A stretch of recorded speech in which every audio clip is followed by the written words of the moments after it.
right, welcome back to another Western State Coaches Show. I'm here this week with head women's swimming and diving coach Geoff Hanson. Geoff, thanks for being here.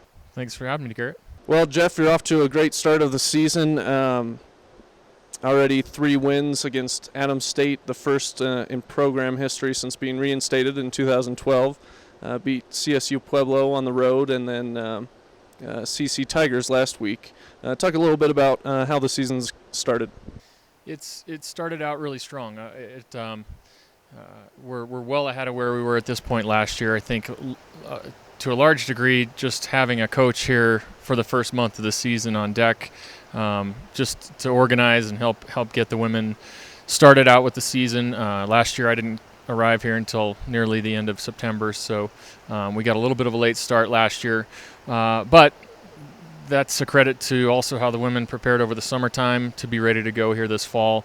We've got a great freshman class that has come in and kind of raised the bar on some of what we do just day to day, and that's helped some of our upperclassmen raise their level. And so we're really pleased with where we are so far this season. It's a long way to go. We've got, I think, one of the longest seasons in collegiate sports, from basically end of August till middle of March if we go to the national championships. So it's a long way to go, but we're off to a good start.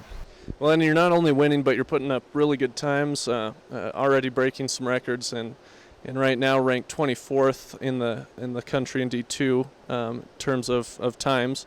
Tell us a little bit about how they're swimming right now. Swimming very, very well. I mean, it's funny. I preach to the team that dual meets are all about racing, and we could really just turn the clock off and just race for places, and that would be a great way to do it. But at the same time, we're racing hard, and they're swimming faster than both they were at this time of the season, but a lot of lifetime bests already in the first month and a half of the season. So we'll look ahead to the Mesa Invite about 3.5 weeks from now to kind of a mid-season peak. Hopefully see some best times there. We'll look to get some NCAA B cuts, and then but we're well on our way to accomplishing those things earlier than we had expected. And you mentioned before just the length of your season. How do you guys go about preparing not only for the long season, but then when you're in competitions, not peaking too early? Sure. It's because it's such a long season, we kind of try to break it up into two seasons, basically. Whenever you talk about swimming, you hear people talk about shave and taper, and that's really the big peak meet of the season. We'll only do that once at the conference championships. But the Mesa Invite, like I said, which is the weekend before Thanksgiving, we'll rest the week prior to that, so they'll get about 3 days of full rest going into that. We'll wear the fast suits that do make a difference in the end, and try to have kind of a mid-season peak there. So it gives us a mid-season check for where we're at. Gives us sort of something to shoot for in the first semester, so we're not looking all the way down to February or March for our peak. But at the same time, we're definitely a sport where you can't peak too many times throughout a season, or you get to the end of the season and you don't get that big payoff. So they're performing really, really well under heavy workload. I mean, our meet last weekend against Colorado College, we had just gone through the hardest 10 days of training so far this season. We rested, or the day or so before the meet wasn't quite as heavy, but they're performing well under a high workload. So I'm excited to see what happens when we do get a little rest for the Mesa Invite, and then we'll sort of reset, get into a heavy training block all the way through the winter break in our training camp, and then hopefully be at our best at the end of the season. Well, and your Lady Mountaineers are not only doing great things in the pool, but also in the classroom. Over 3.0 for 2 semesters now. Talk a little bit about the hard work they put in, not only in the pool, but academically. Yeah, it's we're fortunate. Swimming and diving tends to have a really high level of student involved. The discipline that they have to carry across here in the pool carries over into the classroom. We do have mandatory study halls for the freshmen. That kind of gives them a foundation of how to study in college and manage their time, things like that.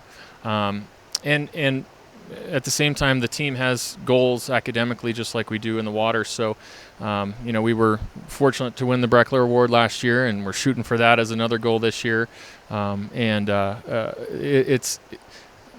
I have to say, give credit to the previous coach on bringing in a great group of women in terms of character and academic aptitude, and hopefully we've added to that with the freshman class this year, and they take their academics as seriously or more so than their sport, and I encourage that for sure. Well, and a big meet coming up this Friday right here in the Paul Wright Natatorium. Talk a little bit about Friday's meet. Yeah, we're excited. It's we're coming in off of 3 pretty good competitions throughout the semester here. Mesa is going to present by far our biggest challenge so far. They're perennially a top 20, top 25, top 15 team nationally. Won the RMAC just a couple of years ago, I believe. So it'll be a good test for us, both in the swimming and the diving aspects. They've got a fantastic facility, which is where we our championship meets are every year. So we do have a little bit of a home pool advantage here coming up to altitude, and fewer lanes than they're used to, and so we hope to kind of give them our best shot in our home pool. Hopefully we have a great crowd on hand. I know there's lots of other events going on that day here on campus, so hopefully some of those folks can stop by and cheer on the swimmers. And I know they're excited. Again, another team we've not beaten head-to-head since reinstatement, so we're looking forward to it. All right, well, thank you, Geoff, for joining us today. And be sure to come to the Paul Wright Gym Natatorium this Friday, 4 p.m., as the undefeated Mountaineers take on Colorado Mesa University. Thanks for joining us today. For all other information on Mountaineer athletics, be sure to visit www.gomountaineers.com.